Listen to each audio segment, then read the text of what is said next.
नमस्कार मित्र आणि मैत्रिणींनो, लग्नानंतर होईलच प्रेम या मालिकेच्या पुढील भागात आपण पाहणार आहोत की जीवा इथे मात्र चिडलेला असतो. जीवा म्हणतो, ह्या आंब्याच्या पेट्या कशाला सजवून ठेवल्यात इथे?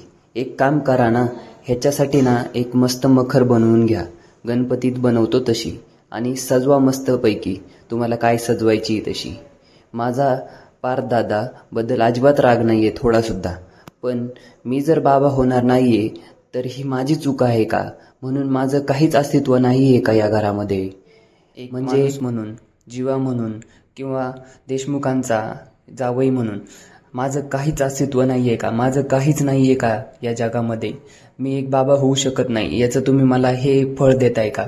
म्हणून मला असं सतवलं जात आहे का? तर हे असं जीवा बोलतो आणि मानिनी त्याला समजावण्याचा प्रयत्न करत असते. तर पुढे काय होणार हे पाहण्यासाठी आपल्या चॅनलला सबस्क्राईब करा आणि व्हिडिओला लाईक करायला विसरू नका. Thank you so much.